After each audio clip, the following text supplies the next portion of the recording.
those of you who have been studying with us for the last 2.5, 3 years, whatever it is, I'm assuming that you know a whole bunch of things. We're up to course 8, is that right? Of 18 courses, and we've covered a whole bunch of material, and we have a mode of being. So if you're new or you've just stepped in, just laugh at yourself watching, okay? And don't get freaked out by all the weird, funny things. So the first thing we do is we make an offering of a mandala, which is imagining the most pure universe of existence you can imagine, and every being in it being perfected. So whatever your mind can do to connect to perfection, and offer it to that aspect of you that connects with a teacher or a being that ignites realizations in you. So it's like a bride saying, for the next 2 hours I hope to get a buzz out of my own learning. Can you take a perfect universe in exchange for whatever I can learn? And then the next prayer is a prayer called refuge prayer, where you take refuge in the 3 things discussed in previous courses that can really help you be free from suffering and experience nirvana, etc. So, Paul. Sashi Koki Jishin Metop Chan Rira Ling Shin Yinde Padi Sangye Shindu Mite Argi Dropun Namda Shimla Jiparsho Idam Guru Ratna Mandala Kam Ninyatayami Sangye Shridam Zoki Shognam Lam Jamchu Vardu Dakni Yapsuchi Daki Janyen Ki Pesonam Ki Rola Panchir Sangye Drupasho Sangye Shridam Soki Shognam Lam Janchu Vardu Dakni Gapsuchi Daki Jinyen Ki Pesonam Ki Rola Panchir Sangye Drupasho Sangye Shridam Soki Shognam Lam Janchu Vardu Dakni Japsuchi Daki Junyen Ki Pesonam Ki Drola Panchir Sangye Drupasho.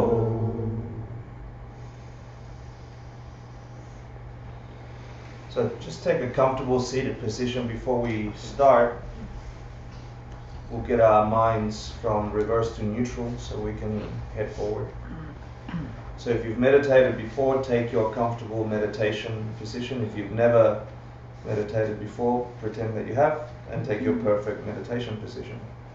The idea is that you're comfortable, that your base is solid, and most important, that your spine is straight, not forced, just as if someone's pulling at a string at the top of your head, at the crown of your head, and letting you float in position.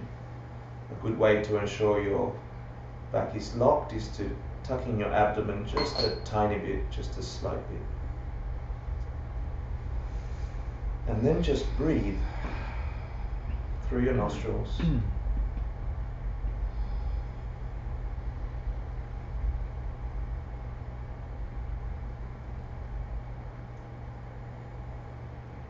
And gradually begin to scan your body for any tension around your feet and your thighs.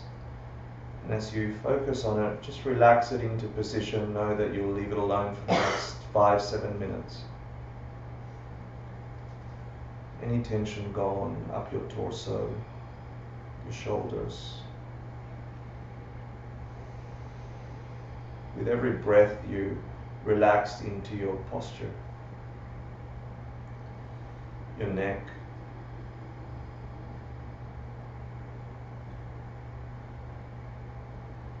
your face, particularly your brow, around your eyes, around the corners of your lips.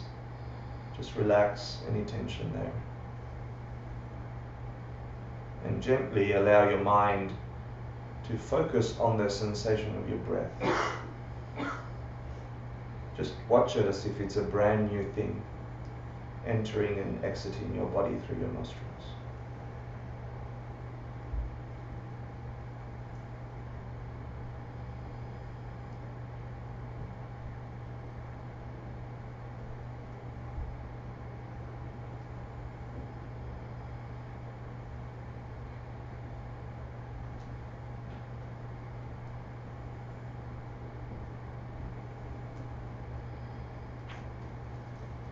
See if you can press your mind against your breath by focusing on the temperature as it exits and enters your nostril. Just the shift in temperature if you can find it.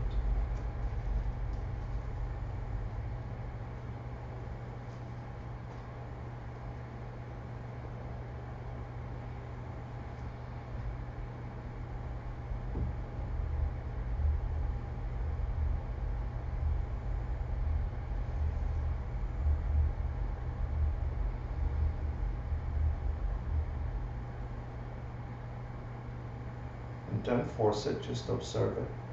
See if you can sustain your concentration, placing your mind just on the warmth, usually as it comes out, and the coolness as it goes in. How long can you stay with it? If you get distracted, just come back to it.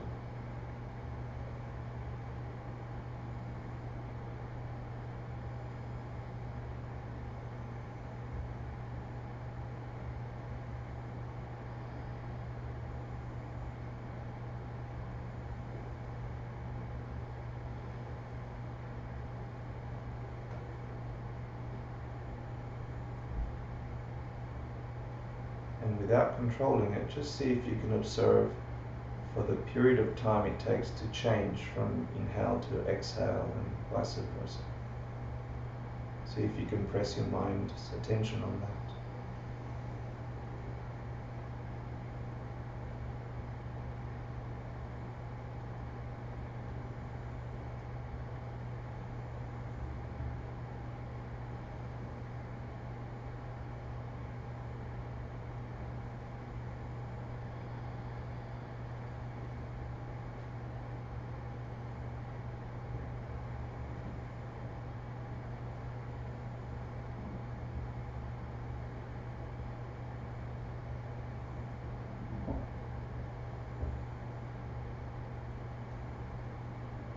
Now I'd like you to imagine the most remote mountaintop place you can imagine.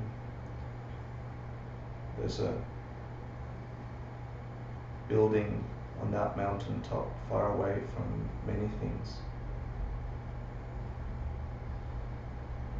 And you're in that room looking out the window at a mountain range across from your mountain range, far into the horizon.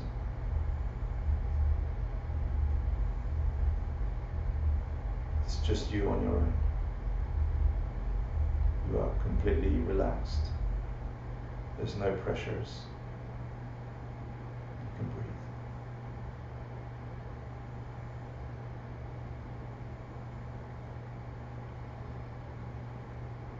And you raise your gaze a little bit and you see the massive blue sky.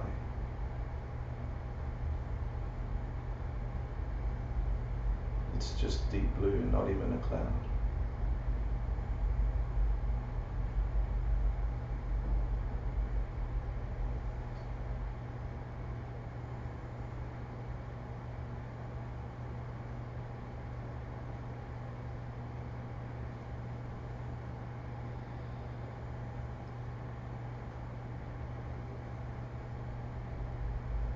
As you're observing the sky, you're feeling the sun setting. You can see the sun setting over the mountain range in front of you.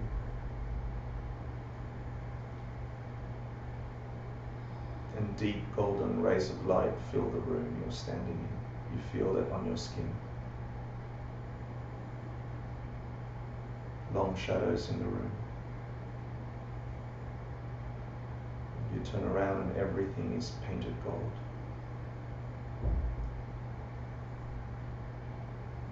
A vibrant, glowing gold from the sun.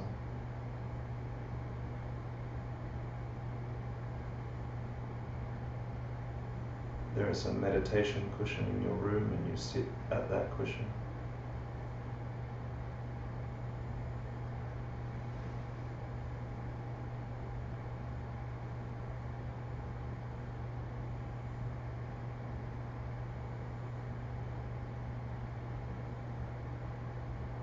Feel what it's like to be in that body, bathed in golden light.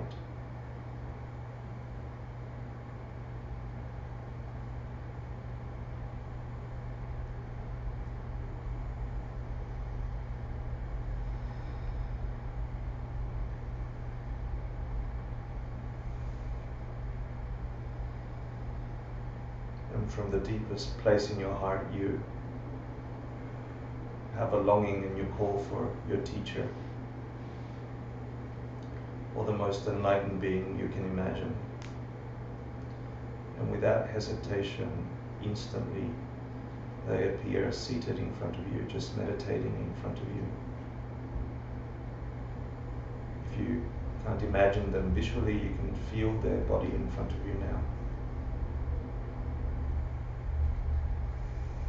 They can be from this realm or another place. They can be glowing in light, or they can be a physical person. It doesn't matter.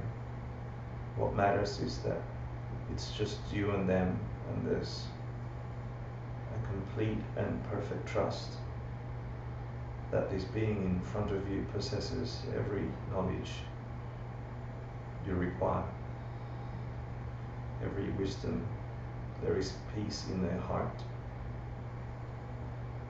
and a kind of love you rarely get to touch.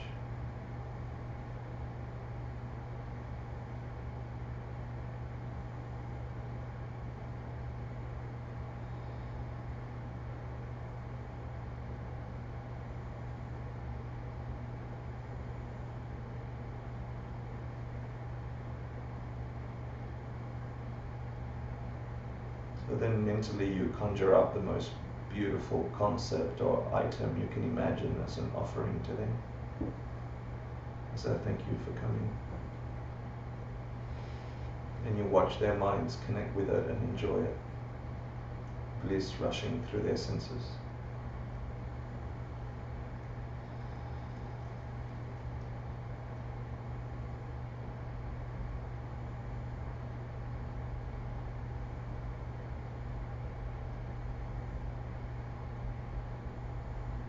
And in the freedom of isolation with them, you get a chance to consider the qualities that you might have that stop you from being free from suffering.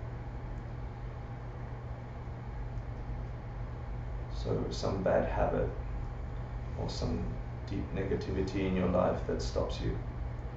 This time you watch it with a sense of freedom that you can be free from it. You have some kind of regret in your heart for having it and for it causing aspects of your life. But you also have a determination and a certainty that it can change. Mainly because you see someone in front of you who is free from that, and if someone can be free from that, you too can.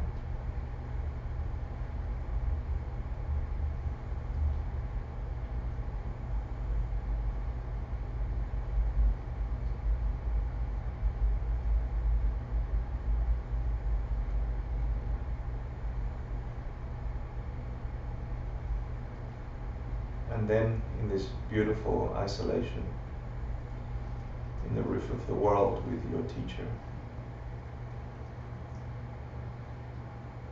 without hesitation you get to see the most beautiful part of you,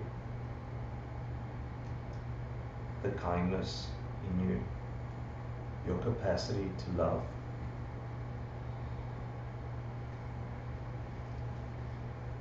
Some joy, whatever goodness you possess, you look at it and you are in awe of how lovely it is to be that. Without ego, without attachment, just happiness for there being goodness in your life and in your mind. You have some kind of joy for having that capacity.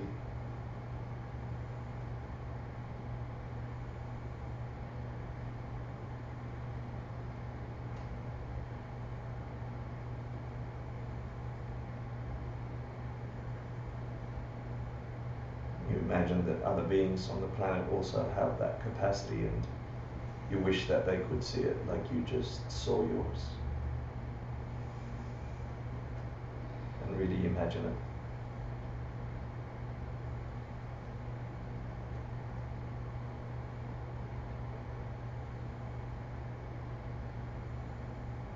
And then you'll ask your teacher, please, to always be present as a notion or an idea or a presence throughout your life, regardless of what happens to you, good or bad or neutral. May you always know that you are constantly informed through them, or a reminder of them, of what to take up and what to give up.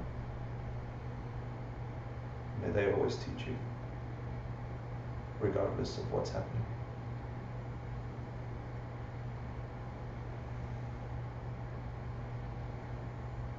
And imagine them smiling at you and agreeing, wanting to help you always. And as they do that, they begin to rise up and shrink a little and start facing the same direction you're facing until they're floating just above the crown of your head. Getting smaller and smaller until they're the size of a thumb.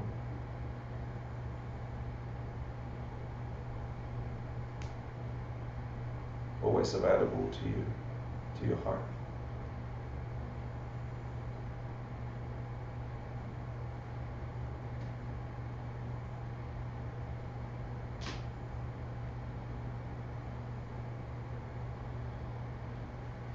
And then gently bring your mind back to this room, but try and keep the sensation of the golden room.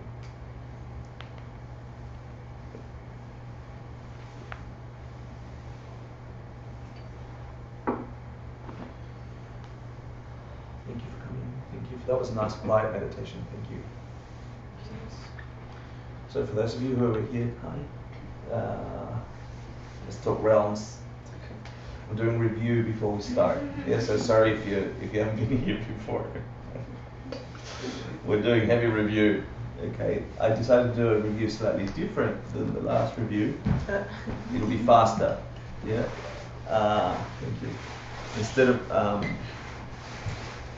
me doing all the talking, it's like multiple choice. Yeah. Wow.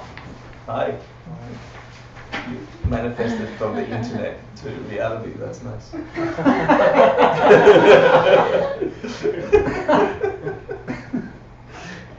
I've only conceived of Javier through iPhones and for months. That's awesome. Okay, so Real 3D. yeah, really, like all of a sudden it's ta-da. Okay, so we're doing a course called Death and the Realms of Existence, okay? And it's not a popular topic. It's based from a book called... Love it, people are learning things. Or is it up there? No? Cool, yeah, just checking. So the Abhidharmakosha, which means treasure house of any knowledge? Higher knowledge. Higher knowledge, so it's not just the treasure house of internet information, but it's a treasure house of knowledge that can get you out of suffering. Higher knowledge. It's a compendium or a collection of the sutras put together in a concise form by a master around the year. Cool, we're in a history class. But in that book, chapter 3 talks about realms of existence, and it talks about the cosmology. So when we do that thing, the mandala, it actually describes in detail physical realms of existence, continents, and so on. So when you're doing the 37-part mandala offering, which this is a summary of, which we did, described in the Abhidhammakosha is the detail of that and the realm and the beings that live in those realms of existence, and it's a complete and utter history of the universe and time. So it says that there's not just one, there's multiple verses. It's like a sci-fi story. We're not covering any of that. What we're covering is we're just looking through the chapter and highlighting the possible ways that beings can exist according to this ancient book, according to the words of the Buddha. So possible modes of existence for beings. But so I did a lot of customer segmentation when I worked in the corporate world, right? So I was the head of the Customer Service Institute in Australia, and I'd go to all these companies and they go, our customers are number one, and there's this type of customer, and there's this type of customer, and there's this type of customer. And that's what's called customer segmentation. But there's a wise man, an old guy that I remember teaching me when I was younger, he says, that's all BS, the old customer segmentation. You can group people into men and women, and they have tendencies to buy a certain way. Or you could say 25 to 30-year-olds do certain things. Or you could say, you could slice and dash all your customers to any kind, and then you could market to them. That's true, and generally you're going to get a similar result. But he goes, true customer segmentation is you cater your service to every single being that comes to you, right? The 25-year-old male, the 35-year-old female, the one from Africa, the one from... Every single customer relating to you is a complete and utter experience. So there is an infinite number of customers or ways to view customer segments, just like there are this massive amount of beings in our world of perceived existence, and just through using logic in realms beyond our existence, the beings beyond what we can see and smell and taste and touch. Yeah. So the way to think about the Abhidhammakosha and these realms of existence is that the Buddha just said, in general, you have these groupings or modes in which beings exist in this wonderful thing called the universe. For those of you who were here last week, we did the universe song from Monty Python, and that talks about the space and size and so on. So according to the Abhidhammakosha, out of all these different beings, you can slice them into 3 modes of being and then 6 or 5 being types, right? So give me the 3, I know I've got 2 up there, damn it. Give me the 3 realms in which beings can exist. Desire form. Now give me what the desire realm, give me something you know about the desire realm. Motivated by food and sex. Okay, according to the Abhidhammakosha, the main mode, it's called desire because the main drive of beings is a gross count of attachment or desire for food and sex mostly, but it's objects of the senses. But the predominant one is, food and sex, procreation and stuff you gut. Yeah. And the majority, and where are humans in those 3 realms: desire, form, and formless. Yeah. Desire. So in the desire realm. So according to the Abhidhammakosha, there is the desire realm of existence, and I think of it probably incorrectly as this disc. Yeah, like in this disc over here, we have desire realms, a whole bunch of humans and animals and all these other beings that if you went to the Wheel of Life teaching, you know is the majority of those beings. And then above that, if you like, removed from that base desire is form realm beings, yeah, in this next disc, if you like. And beyond that is the formless realm beings. So give me some characteristics for the form realm beings. The physical form reaches the highest peak. Right, so there's still formation, there's still physical formation out of the 5 heaps that we talked about, constituting a person. And they still have the form heap, but it reaches its highest peak. So it's like the ultimate evolution of form, the most beauty a being can be, if you like, is in that realm. And then beyond that, you got the formless realm, which, what do they look like? They don't. It's. Thank you. They're missing It's a trick question. Yeah. They have no form, so they don't look like anything. Right? So within those three realms, now if you want to slice them from the top, if you like, you can then see the wheel of life, and you have, what are the five, so let's see if you got those right. Yeah, three realms, desire, form, and then formless realm. And then there are, remember we talked about different ways that those beings can be. Well, give me 5 ways a being can be. What type of beings do we have? What do you mean, like how they're born? Not how they're born. Yeah. So we have, we can confirm 2 of these, right, as valid perception. Human, Hungry ghosts. Yeah. Hot house, craving spirit. So give me 5. Let's see. Humans. Humans, Animals. animals, Hungry ghosts. hungry ghosts, hot house and cold house. just hell beings is Hell fine. beings. The gods and goddesses were Deities. Yeah, Yeah. deities, okay. And it sounds bizarre from the Western, I mean, the first time I heard this, I'm like, great, I'm back in Catholic, now I have to go deal with hells again. And it is a perceptual problem for us. All I can tell you is after 17 years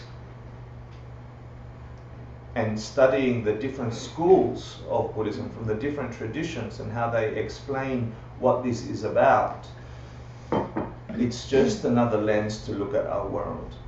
And if it is possible to have a human experience, an experience of a human of this locality, and then in walks in an animal and has a complete different awareness and sense of being of this same locality, these objects, these interactions.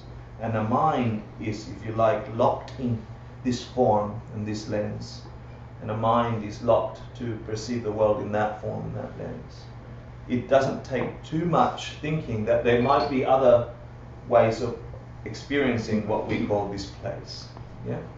So this is where we leap into either logical proof or scriptural proof from a Buddhist point of view. So we're studying the Geshe degree, so we have to go both, and I'll cover both today in relation to the Bardo, which is the main topic for today.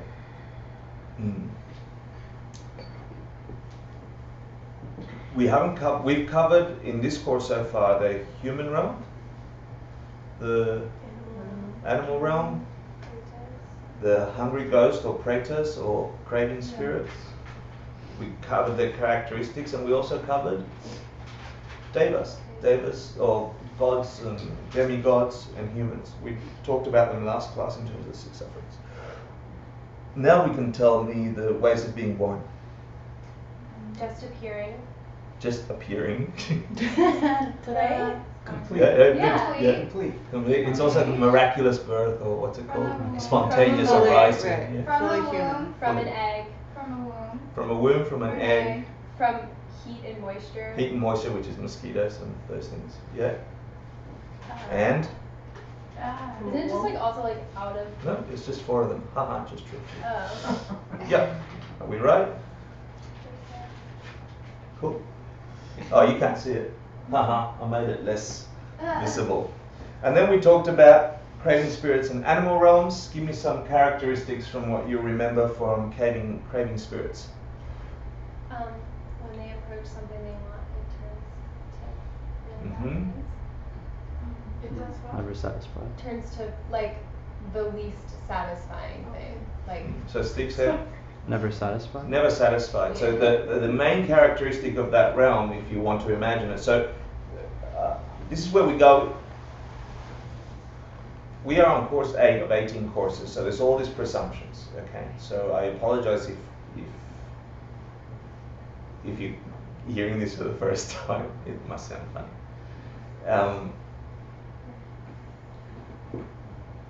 The way you connect with these ideas can give you some insight into being. Okay, and some people say that these realms of existence, spirit realms and animal realms and hell realms and human realms and deva realms, are metaphors for just being human.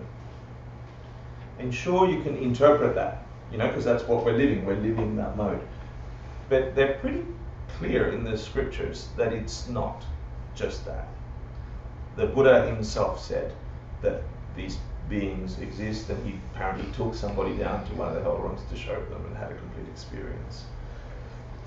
And if you look at it from the Abhidharma point of view, which is the lowest philosophical school that came out of India, that believes things exist in a certain way because they function, so they have a certain idea behind the concept of emptiness, and they have a certain idea around the concept of dependent arising or dependent origination. If you look at life from that point of view, then you have to find causality, and there's really stuff out there that you connect to that produces your experience as a hell realm, or experience as a hungry ghost, or as a human, or as an animal, and so on. Then you go up a school, and then you go up a school, and you go up to the most subtle school, if you like, of understanding that your experience of life is a perceptual shift, that your mind connects with an object that is empty of having a nature of its own. And because it's empty, you're filling in the blanks with the karma that you've produced, the energies in your system that you've habituated through eons of existence, from liking and disliking and maneuvering in your physical world. And through that power, if you like, you manifest and create a reality that feels and is like this. This is nothing but that from the highest school. Lower school is like this real stuff, and that stuff produces stuff. So when you look at it from the lowest school, they're saying there's definitely hell realms down there with beings that do this. And what it conjured up for me when I first heard these concepts is this idea that somehow, because I mixed it up with Christian concepts, that when I passed away, my soul or spirit or some gas was leaving my body, and it wasn't like the naughty gas, it was just some gaseous me, right? And then it would go and find a doggy body or a human body or a ghost body, and in that thing is Hector also, yeah? So that was my initial connection to this concept, that physically out there exists a hungry ghost or an animal that's not this, it's that, and then somehow my spirit or something pops in there and is that. So that's the lower school could think that way, yeah.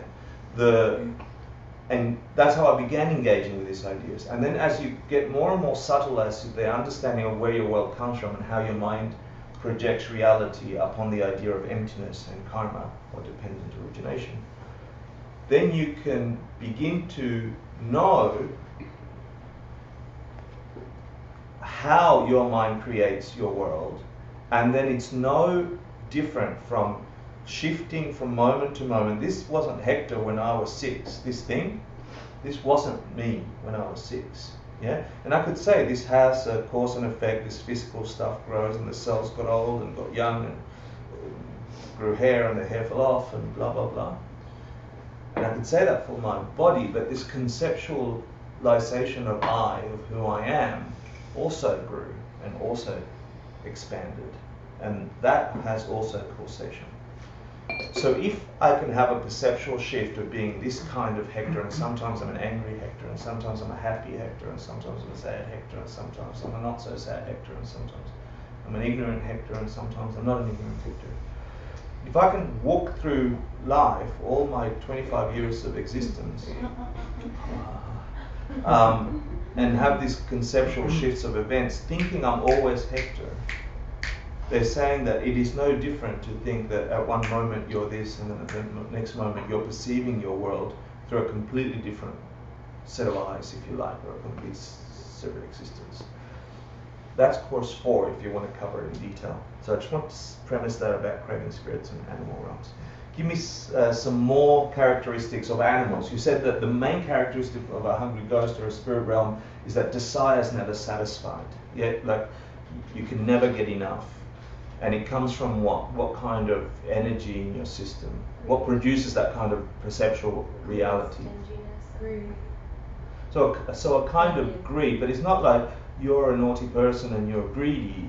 It's this, imagine building up a store bank of mental seeds in your consciousness that always wants stuff for you despite others. Yeah? Once people, and you see yourself not wishing others getting what they want. So it's not like, oh, just stinginess or greed. It's allowing your existence to continue to build that kind of state. And if you just think that that continues and grows and evolves, and if that is what produces an experience of being, then it can follow that you would have an experience where everything is not satisfying, you never get enough, etc. Because it's the reverse of what you've been planting. So give me some examples of animal realm. Fear. Fear, that was one of the characteristics. Yeah. Do you remember what one of the general cause or specific cause? Do yeah. any of the 10 being dull. virtues of a medium strength? Yeah, something like lesser strength. The non-virtues of the Lesser lesser strength. strength. Yeah, but I liked your answer because that's the only way I can use this information is You said that they were being dull, right? yeah. Like So they it's were sort of not- this dull-minded. That's why it's like doing it to a lesser degree, right? So it's like you're not really engaging. You lack the intention to do a wrongdoing. You're committing the wrongdoing because you're not mindful or you're not sharp about what you're Yes. Yeah. Okay. Nice. So it's a kind of dullness. The craving was the medium Correct. Cool. strength, right? So yeah. So going back, the point of learning all these realms is not so you become experts at saying you're going to be a hungry ghost next life. You know, like that's a stupid thing. Or I'm certain that hungry ghosts exists or anything like that. It's not for any of that other than the whole course is to talk about realms of existence and ways of being so that when we get to the end of the course and do the death meditation, which is one of the main things that can help you wake the hell up in this mode, you get the customer segmentation that the Buddha did to say if you're going to end up anywhere else after the transition of death, this is 6 modes of which, and so we're getting more detail so you have a conceptualization of what's in the Abhidhamma Kosha around what in this literature, what is there beyond that veil of death that nobody knows about. And as Buddhists or as aspiring Buddhists or as practicing Buddhists or as Buddhist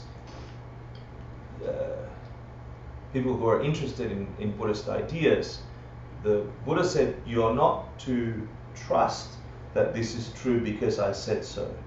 So you must either prove something to yourself through logic or reason, yeah, or put it on the shelf, Master Maitreya said, until you can deal with it later, right? But at no point should you go, oh, that's what he said, so I better believe it. So if you cannot confirm something through direct perception or through logic, you should either have it in the back of your mind and say, well, why would they say that? They said all these other things that made sense, but that one's a little weird.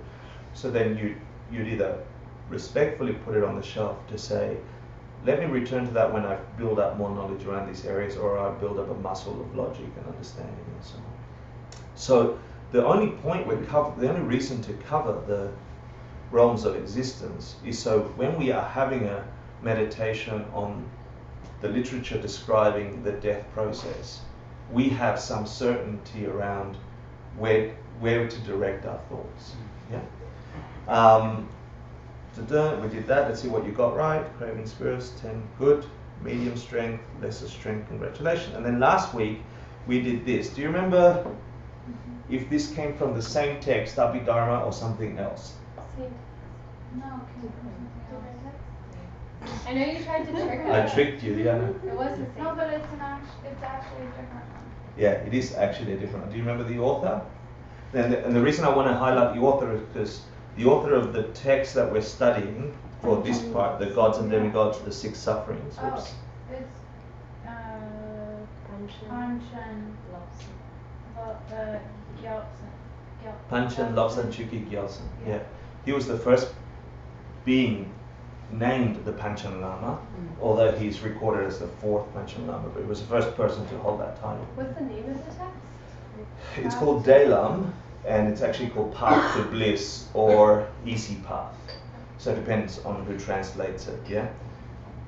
the reason why that's an important text, it comes in your spiritual career later on. If you follow this path as an inner practice, an in-depth practice, you will come across Lobsang Chuki Gyaltsen, who wrote some of the most beautiful poetry that describes the secret teachings and highlights Dharma in a way that you haven't seen before, should you get to that.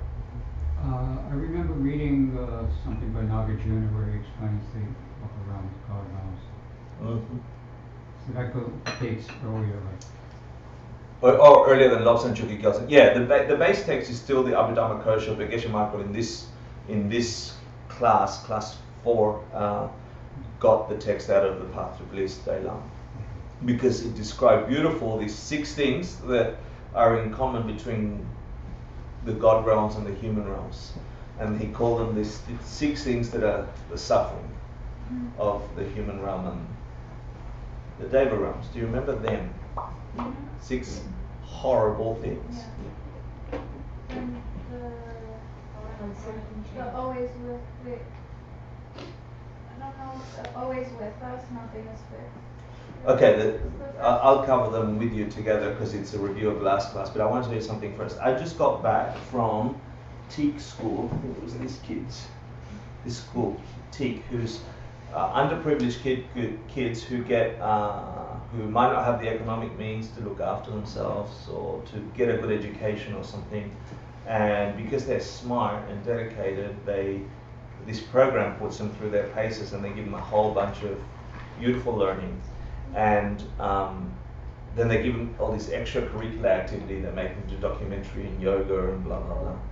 And they looked up a charity to give to, and they picked 108 Lives. Yeah. So these kids about 6 months ago said, "How about we help you?" This is underprivileged kids in New York, in a program, right themselves, thinking they're going to help someone else, right? So I went and I did a talk and a nice presentation. The reason I'm talking about this before we go here is because typically when we think about human suffering, you go and help another person, you're hungry, let me give you food, and and that is true and that helps and that's good.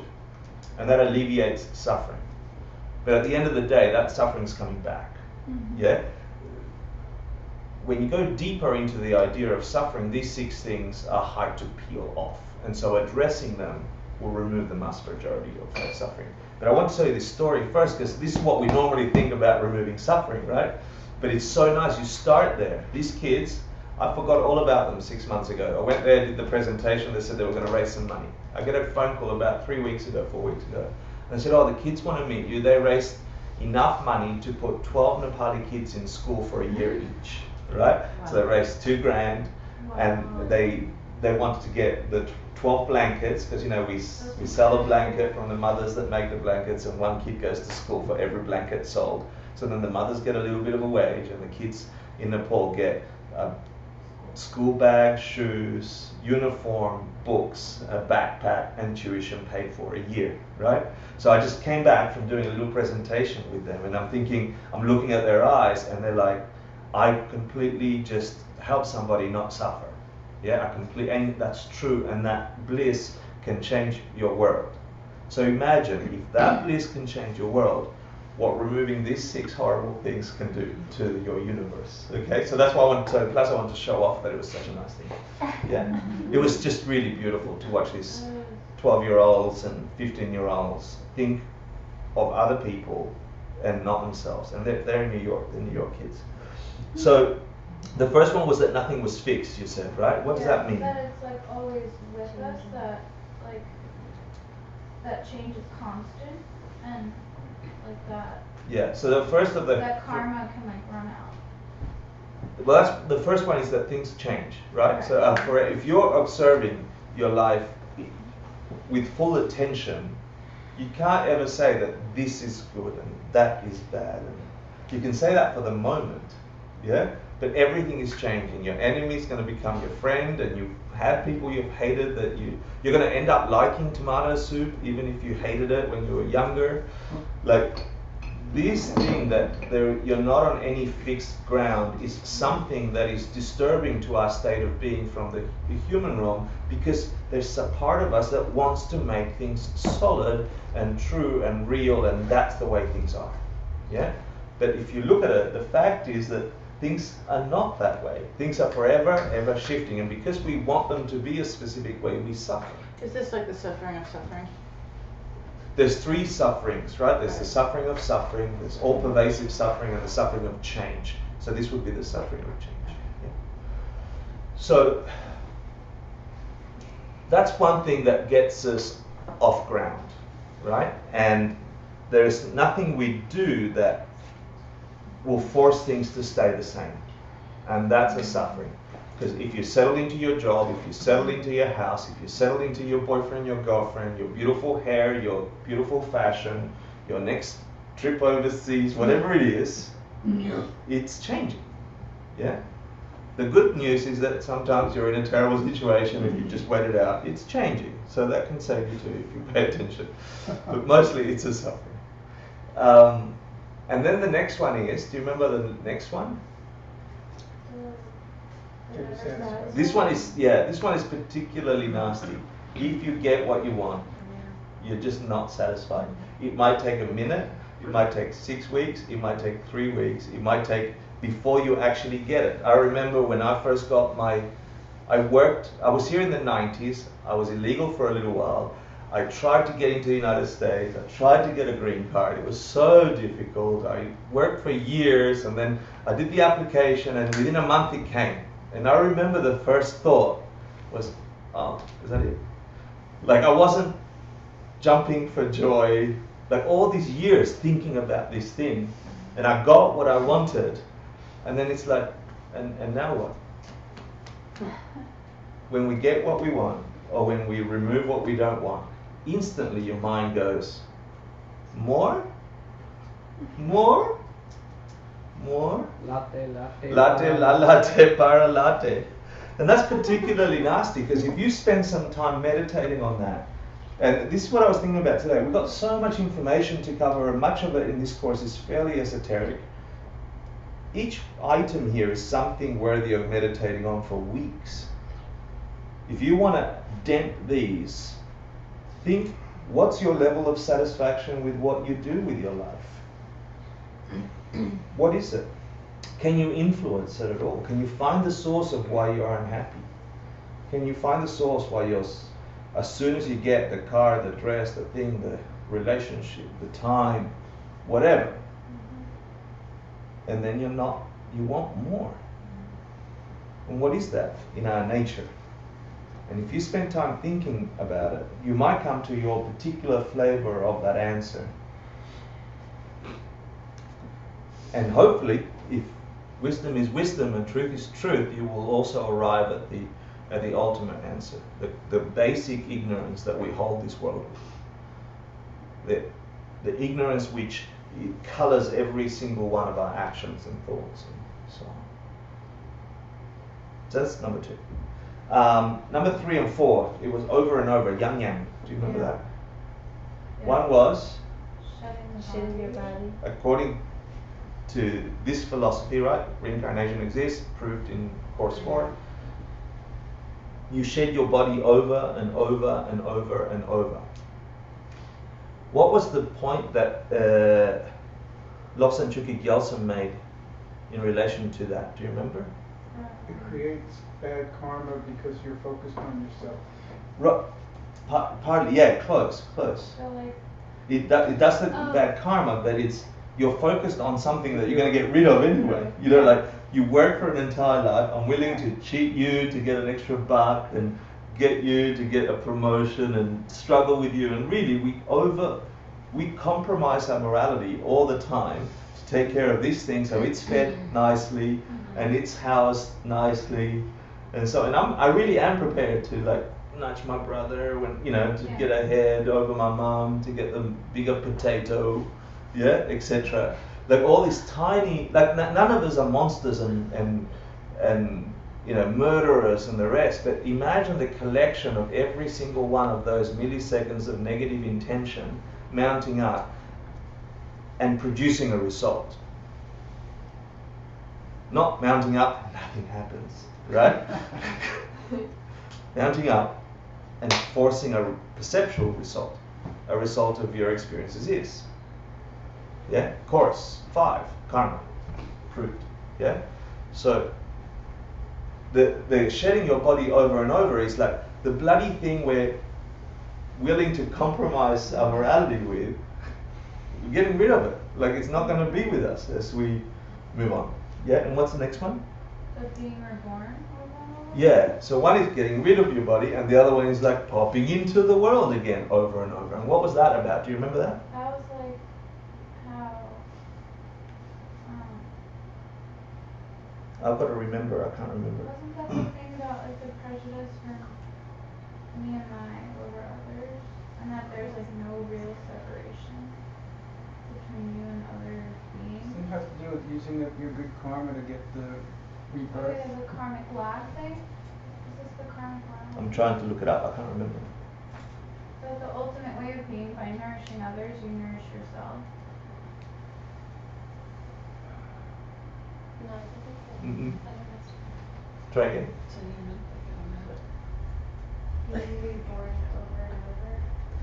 Being reborn over and Oh, over. the same energy that calls us to be born is the same energy that tells us Oh, we to could die die, I again. think. So yeah, so you go through the same play, if you like, except much more. Yeah, so it's the same energy that you just let go. You're going to have to go through the same whole thing again, a little bit more.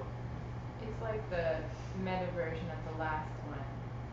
The first one was having to lose this particular body, or all the things that we do on the stage, shoving other people out of the way. And that one is like, oh, and guess what?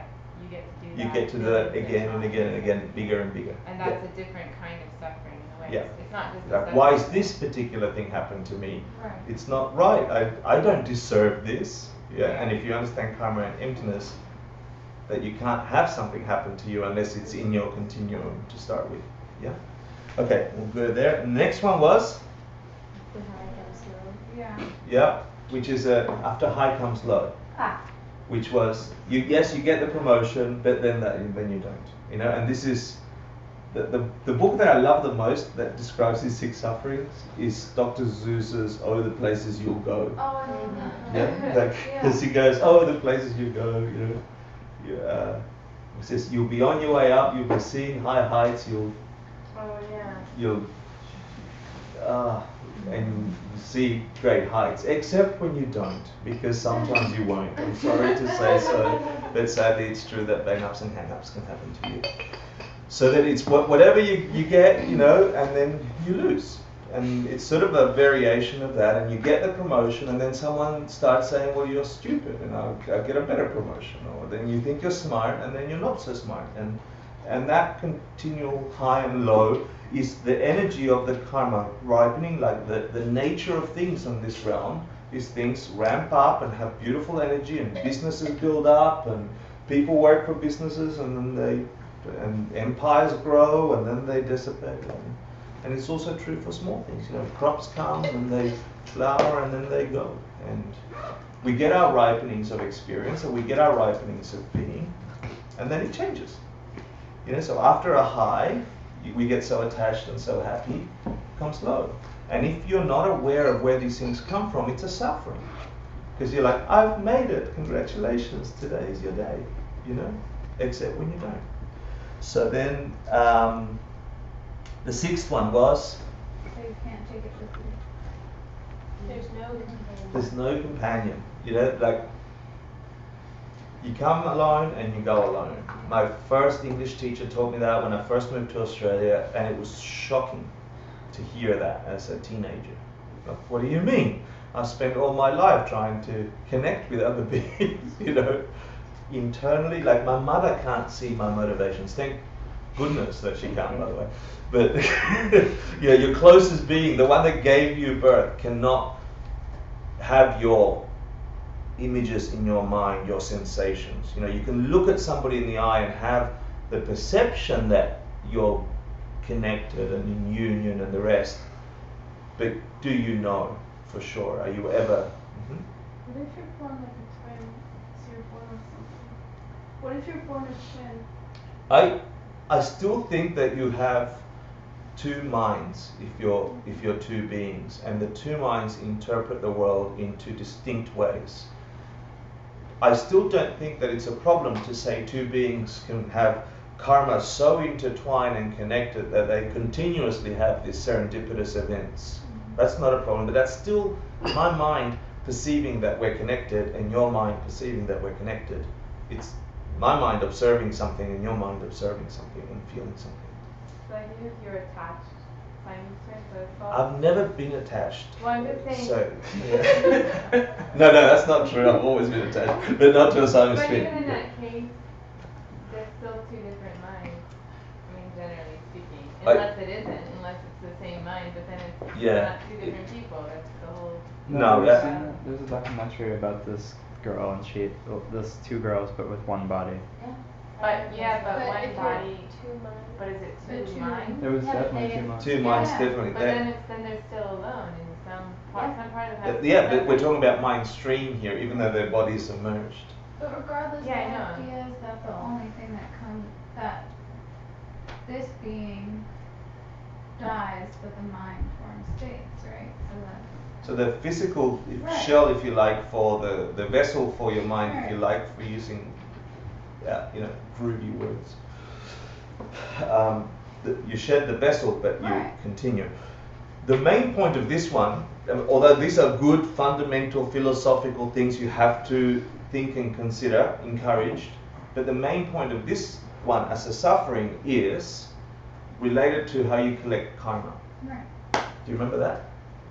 But So if you do come along alone and go alone, but the karma that you formed is all you take. correct. So, You can't share the karma, you can't. so that was a little comment that we made, but the main point was here is, Where you go for.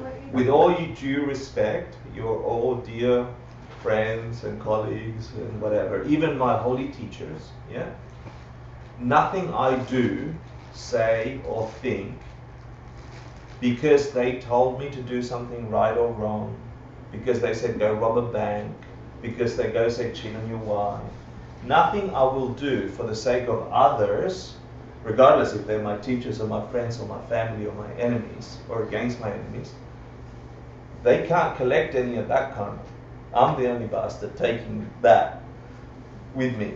So the point here was, if you come alone and you go alone, every action you do, regardless for whom, is just yours.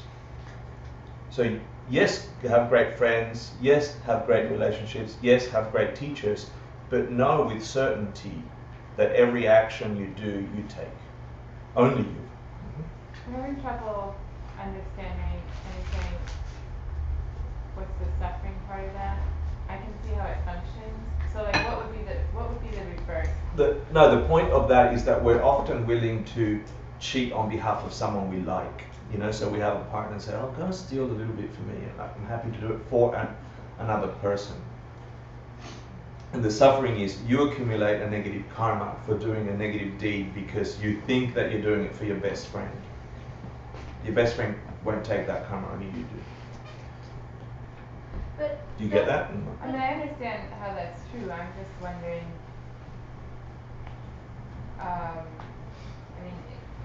To me, that's just more of like a functioning thing, because we could do something good for someone else, and then you get the good karma. That's Right. Sort of yeah. equivalent. Oh, I see what you're saying. Like, that would also have to be Yeah. described as suffering. So, what is it about that that? Because I kind of have the same question, what if it's a good deed? Right. Yeah, that's a really good question. The point of this thing was, With a good intention. you're going on your own, right? Don't compromise what you do for others Right. because you take what you did. It's about consequences, that's all. It's not about. Yeah, but they're saying there's also good consequences, so why call it a So suffering? why is it Yeah. suffering? But it's still suffering. I think It's that still you- suffering, it's Yeah. fixed karma, it's still ignorance. Yeah. Yeah, so also, if you look to all the other five, they all have to do with some kind of attachment. And the non-companionship, it has also to do with the attachment to other people around us that we believe my mom is going to help me, or my sister's there for me, or all these friends. But when we pass alone. We go without them, we leave them behind, and they stop being our friends and our moms and our teachers, and we are reborn in a completely different circumstance. Or even, I understand, yeah, thank you. Because also even having a perception, it's sort of like there's all of us, we each have an individual perception, and no matter what we share, there's still all of those billions of different perceptions that never really touch. Yeah. And that is kind of lonely. Yeah. Initially, when I got this, it was the loneliness part. But when I read the text, it was referring. This explanation of it was referring to the one I. But if you're doing things on behalf of others negatively or positively, like you rob a bank because you think it's good for Javier. Really yeah. So Robin Hood. Yeah. Venezuelan football cards, or the Buddha kills a guy because that guy's going to kill everyone on a boat. Like, is the actual accumulation of that karma based on what you think you're doing for others, or is it just based on that one deed you do? I knock over this bottle, whether I believe or not that is a good or bad thing. So the example you gave of the Buddha killing people on a boat, he did it with full awareness, and he did have to suffer what they call a bouncing rebirth in the hell realms. Yeah. And he also wasn't ignorant about thinking that things are self-existent and therefore that bottle is separate. Right. Yeah, I was just gonna say that might be what this one is pointing out also.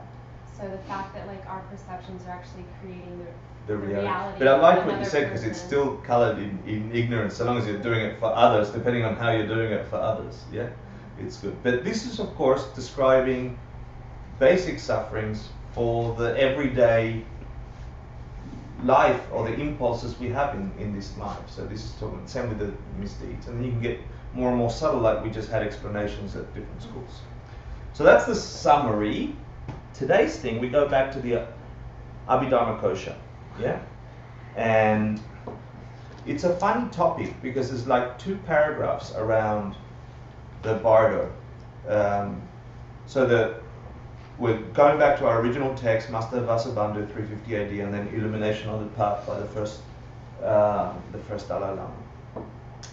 And I wanted to say something about the bardo. Westerners think that the bardo realm or the Tibetan Book of the Dead, and it's some special, mystical, secret. And it is. So we got it right. That's awesome. But because of that, I think I alluded to it last course. Because of that, we're willing to go and listen to all this stuff, so long as it sounds mystical, and so long as it sounds bizarre, then we think we know something. Yeah.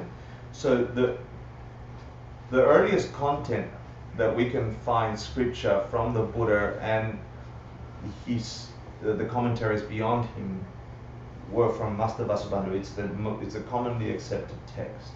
After that time, let me just also add, the Bardo is the Bardo texts in the open teachings are in the Abhidharma Kosha. That's the source, the earliest source of these teachings. Yeah. But then there is this thing called the Tibetan Book of the Dead, which is not the Abhidharma Kosha, and there's some stuff in there that isn't in the Abhidharma Kosha. But as Westerners, so long as it looks like that, and there's a funny guy in an orange robe or a red robe, we go, oh, it must be true because he looks Asian, or something like that, rather than engaging our analytical thinking and our experience and verifying the information to the best of our ability. So when I first studied this, my teacher warned me to be careful, because I was all into the Tibetan Book of the Dead. I'd read it, it was so mystical, but there was some question mark ideas in there that didn't get addressed in the Abhidharma Kosha. And so I asked, and the idea is that there are some misinformation. It's very much like when Eastern philosophy came to the West in the 60s, some of us don't remember, anything that moved from the east was mystical. Even in the 1920s, you know, they did the channeling of spirits with the lamas and so on, and the content was really quite lost. We were lost in the show of it,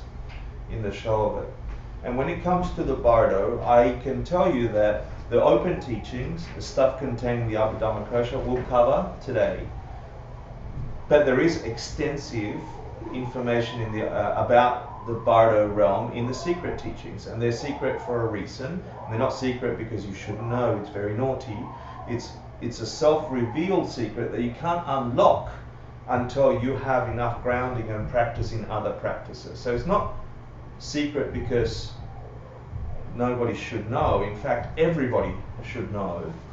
But it's secret because it doesn't reveal its true power, its magic, its magnificence, its overwhelming break of the way we hold on to reality, unless you have the sutra explanation of not just Bardo, but every other bit of thing that the Buddha taught openly.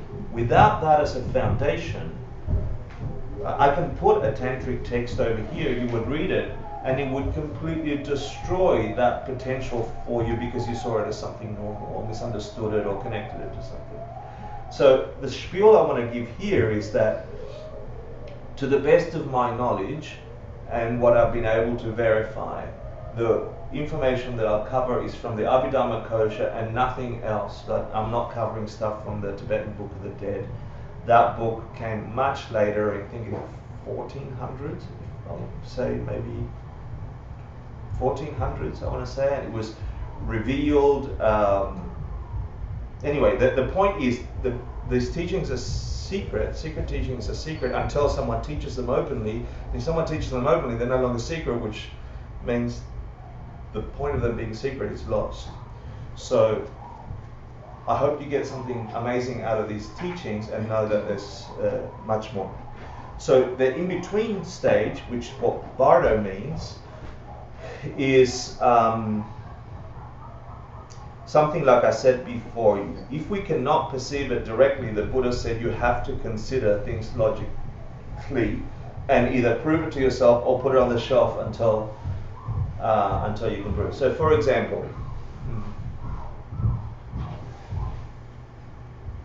I often give the example that if you go to the doctor who can tell you what is wrong with your body because you don't know because you're not a doctor, and they've told you all these truths and they've said, oh, it's this and that, and you've worked with them and they've helped you and it's worked, and then they tell you something weird, you're more likely to listen to them and say, well, let me investigate or put it on the shelf and check it out, than to say, that's a weird idea, I'll just reject you. Yeah? So if you go to the Dalai Lama and he says, do this practice and you will improve your concentration, and you do it and you improve your concentration. Do this practice and you'll improve your compassion, and you do that practice and improve your compassion. And then Dalai Lama comes and said, hey, there's this place called Bardo, in between place. You're more likely to believe him, to say, well, even if I can't confirm it, I can hold it on the shelf for my logical proof later. So Bardo means in between. Literally, they use the word Bardo in Tibet for saying in between houses. Yeah, so it means in between. Between realms or between cycles? death and birth, rather than Birth and death. because we are now in birth and death, right? We're now in the transition between birth and death. But it's talking about rebirth. It's yeah, talking thank you. about between rebirth. Death and rebirth. Great, thank you. And there's three synonyms for a being: a Bardoa, a being who is in the Bardo realm or of existence, a Bardoa, a Barsi. Is that right? Barsi. Can you see that there? No. Bardoa, Barsi, or Drissa. So let me just tell you what they mean.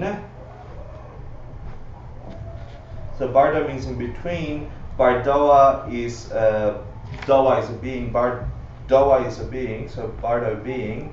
Drissa is a smell eater. Someone that eats smells. Which one is? Drissa. Drissa. Yeah, and a Barsi is an existence between, so someone that has existence between. Yeah. What was dark? Between death and life. Oh, like you don't get reborn, you just hang out there? No, that's just three names throughout the scripture that they give to Okay, beings who okay. exist they're all synonyms. Oh, okay. Bardoa, Drissa, yeah, etc. Okay, great. Out of the 4 types of birth, womb, egg, moisture, spontaneous, which one do you think would be a birth in the Bardo? Spontaneous? Complete. Yeah, complete, spontaneous. Yeah. So this is where we have to start considering what happens to us after death. We'll cover the process in detail in class 9 and 10, but as a summary, the idea is that you are not your body, yeah, and you are not only your mind either, yeah. But there is a most subtle mind aspect of who you are, the thing that is eternal and not crushable or stoppable and so on. And when you pass, when you die, when the physical body stops, and there's all these explanations of how that happens, the mind continues from moment to moment. It has its own causation. This moment produces the next moment, produces the next moment of mind. But this has a different causation. They're linked, but they're not the same. So as your body stops working, your mind does not necessarily stop working. I'm talking about your brain, I'm talking about your mind, consciousness, awareness. And in that process, Holy Sakya Trisen, the head of the Sakya lineage, says that it's like you're a feather blown in the wind. Like you're no longer attached to the duck, I guess. You know, you're like a feather blown in the wind, where mind, free from the incarnate part, is free to move at the speed of thought, almost.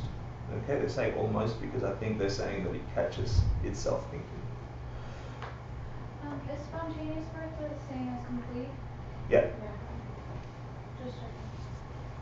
So imagine then not being bound by your body, not being bound by this physical sensation. And it sounds lovely to start with, right? But then if you think about it, if you could be in an experience as your thoughts move from here to there like a feather blown in the wind, Psychiatrician says it's so disorientating because for those of you who tried meditating at the beginning of class, I don't know how much you were able just to stick to your breath. Like who got distracted meditating on the breath, right? Like I did, yeah. And I've been doing it for a long, long time. So if your mind is so fickle, it jumps from this thought to that thought, and karmas will come and go and come and go. Imagine being that feather in that movement. Something like that, yeah. Were Like you that. saying that Yeah. it's more erratic when it's a feather? Erotic? Erratic? Okay, I'm like, it could be more erotic. More what? I'm like, really? We're going there? Erratic. Erratic? Yeah, it's completely more erratic because Why?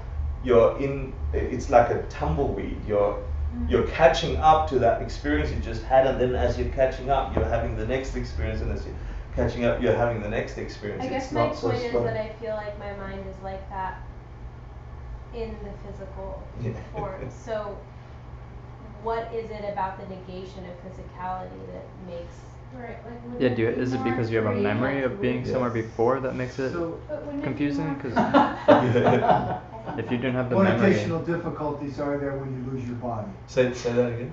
What additional difficulties are there? Are there when you lose your body?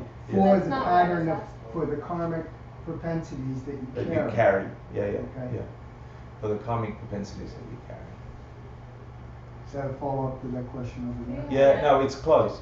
What I'd like to say for now, because we'll cover it later on, right? So I just wanted to touch on it. I didn't want to go into the whole process, but I wanted to touch on it so we can get to the point of being in Bardo. Yeah, is that if you think this is your reality, if you think this is true and real and solid, right? We're sort of in honey, walking around in this body, and I can walk out that door and I can tell you it'll take me a minute to get up off my fat ass and go over there, yeah? And so on. And rarely do we have a heart attack between here and the door where I have a complete shift of awareness where something comes completely crashing into my conscious stream, yeah? So it's like I'm, in a physicality, it's like I'm stuck in honey moving through it. Things as erratic as they are seem slow enough. We are living through one massive karma called the Nirlangikyo, the one that calls ourselves human, and that thing's exhausted. Yeah? But we are still in that one big karma called my human life. And then with a whole bunch of filling in karmas, course 5. At passing, you don't have that Nirlangikyo karma of saying I am a being of this mode. Yeah? May I say something? When my sister died and I was writing her eulogy, I sat watching the rain, and I realized that each life was like a raindrop. And the moment it would fall down into the ground and then disperse up into the air, it was the coming back. And then the coming down and then coming back. And so it's that coming back where, you know, there's that raindrop, there's no form anymore to guide. Oh, I see. So it's in that dissipation you're saying. Right. Okay, yeah. That's a nice analogy. But to answer your question about what gets disconnected, did I answer it a little bit? Did I touch on it a little bit? Or not? No? Just talking. No, it's not really, but kind of. But that's the difficulty, you see. Yeah. We can't jump over our own kneecaps here. Yeah. But there's something about the body. There's something about the body, purportedly, but we're doing it from here. Yeah. That is required in order to become a Buddha. Right? I'm not sure what you mean. Well, you can't be a Buddha if you're not in human realm. Yeah. So what's the difference between being a human and being a human no longer, is that correct? Or being a human without body, which means you're Bardo. What are you now? You're not in Oh, a no, human you can realm. be a Buddha without being a human. You can, in the bottom. Yeah. Yes. I'm just asking Yeah. a question. I'm not trying to. I nail think it what down. he meant, were you saying more like, we spoke about how it was difficult or impossible to achieve enlightenment if you were in any other realm? Yeah, so because- it's more favorable out of all the suffering realms to be in a human realm. No, that's not what I'm talking about. You had mentioned that things happen incredibly quickly. Mhm. Yeah. And if you're not focused, what happens to us, which is a real question, Yeah. right? Right. If I jump out the plane, it's not going to be having breakfast at the usual place. Right. okay? Right. But we don't act like that's true, but it is true. Mhm. And logically, we know that, and we believe that if we're here, Mhm. as an idea. Okay. Okay. Cool. Now, the point is that you have to be in the human realm to become a Buddha to burn off your afflictions, correct? You can burn off your afflictions in other realms than Where? human. You burn them off when you're in hell realms. Okay, The and you point become a was that Buddha you in the hell suffer realm. just Huh? enough. It just takes longer. Just takes longer. Yeah. Yeah. My first, Go, maybe, yeah, hi. maybe will help you, but Sure. my first impression when I imagined this, that actually it's quite scary. Like if we were just on this planet, for example, without a body, and our mind was literally every second in some different place. Being real in that place. Being This is real, the point I'm having trying to a real make. That experience. you think that is a reality. Yeah, I mean having an all the experience that we would have with our body, Mm-hmm. just without the body and without the anchor and without the ability to even choose where we're walking because we can't control our mind. So I mean we can't, you know, I can't, and I try and I do okay for a while, but it's that's actually quite scary. That would be really really scary if you imagine that every couple seconds or half a second being in a totally different place, and then it would be quite impossible for most of us to become an enlightened being while we're in that state. You know, I mean, how could you get anything done if you're? But isn't that the point of studying all this and like concentrating your mind that like Well, this is where your point is correct. You Right. jump out of the plane, and there's no amount of concentrating that you can do unless you've prepared about jumping out of the plane.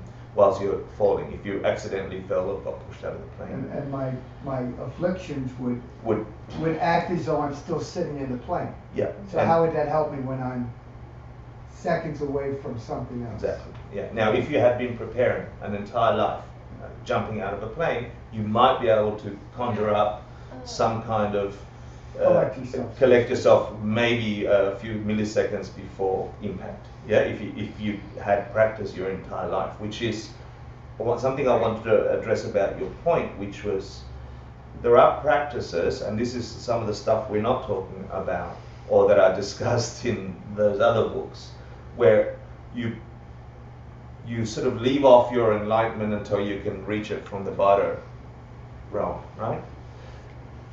And it would be silly to do that. It would be a bizarre thing to do that. What? Reach. To say, I'll leave off doing a lot of virtues, so I'll do it when I'm dying. You know, Right. I'm going to. I'll do it on the way out of the plane. Yeah. I'll do all the stuff I forgot to do. Yeah, so rather than forming a habituation of mind whilst you're still vital and energetic and cognitively correct and able and in your fittest state, which really is about 15 years for most of us, out of, not being know-it-all for a long time, or being overwhelmed with the things of life, or being senile and losing your faculty, somewhere in between there, I don't know, I'm guessing 20 years, 15 years of real alertness and being. What do you do with that portion of a human life? Do you look after this thing? Do you build up a nice house? And then later on, if you know that you continue, and you have to prove it for yourself, right? That's why we did the other courses. Then you say, oh, I'll figure about that later when I'm 67 or 70 or 80 or later, or as the door is opening on the airplane. Steve, you were going to say something? Oh, I was just going to say, why would it be scary? Is it because do you still have a sense of me when you're in the Bardo? Because if you don't, then you would just be in every experience, and it wouldn't be confusing, because we can only conceive of that like, oh my God, why am I here? Because then you're like, why am I here? Yeah. If you were just in the experience, No, and so then you're in another experience. the source of suffering, the very source of all suffering I mentioned before, was based on, why would you be attached to something? Ignorance. Right? So it's the center of the wheel of life. It's the thing doing samsara. It's the machine that turns everything, is not knowing. Ignorance of what? It's not ignorance of I'm stupid, or I don't know the times table, or I haven't found out how many characters in the alphabet. Where things come from. Yeah? It's being ignorant of the way things truly function. Yeah? And because we don't know how they truly function, meaning the ultimate nature of all things, emptiness. And that's a whole field of study. Because we don't know that for knowing, we act in the world ignorantly, thinking if I do this, I'm going to get that. If I do that, I'm going to get that. And the fact is that everything we do, we cannot say 100% of the time gives us the same result. And that's the proof of being ignorant. That's the proof of not knowing. If you did know, you could make your life work exactly like you wanted to. But the fact is, we don't. All these things pop up. All these things crush our hopes. All these things are always changing. All these things are never satisfying. Because we are dealing with reality as if it's something other than what it is. But that's precisely because of how we see it. Exactly. And so that continues. Right, To answer your question, right. that ignorance, that view of the world, that projection of existence, the way things are, not knowing how they That's are, causing the dealing suffering. in the matrix as if you don't know the matrix existed, right? Continues, because that's, yeah.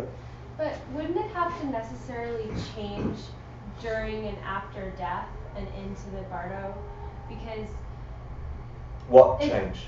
your perception or your level of ignorance, because don't you still on some level perceive your own death, and doesn't that somehow bring about No, this some is sort of one of the interesting things. So when we go a little bit deeper, they say, so I don't remember it and I haven't been there, so I can only go by either logical proof or scriptural proof. that you don't know you're dead. You have the continuation of I or personality of being, but you observe yourself still in this space. It's just your mind continued, and all of a sudden things appear different to you, but you're not quite sure what's happening. You try and connect with, I was going to cover it at the end of class, but I'll do it now. You try and connect to the beings around you as if they're still your family and your friends and your loved ones. And then in the next second, your mind got angry or upset or not sure why they're not answering, and you had a memory appear, and your mind was that memory got connected, and you are next to that person, and you are next to that being, and it's still a projection, it's a perceptual event shifting in your consciousness, but you are so disorientated because things are definitely not working the way things were working before, because that karma of physicality is expired, and now you're in the in-between. So the body weighs down your perceptions. In a way, like it keeps you from. So it's not like I'm having a memory and all of a sudden I'm back in my hometown. Oh, I see what you're saying. So because I have this karma, no, you could answer it from the present Gita point of view and say that is your perception of reality. That having a body doesn't let me see my memory of my grandma as a truth. Or being next to my grandma. And being a body that's not bound by a physicality, when you think of grandma, you go and hang out next to your projected grandma, which is a real grandma. Do you see it? Yeah. And then the next moment it's grandpa, and then the next moment is your body where you died, and then your family's around you, and then you're not understanding until you understand. Yeah? I'll cover that just before the end. Do you guys want to have a quick break? Yeah? Let's do that. It's getting heavy in the bardo. And we'll be back at 15:15, and I'll cover the rest in 15 minutes. Damn, that took longer.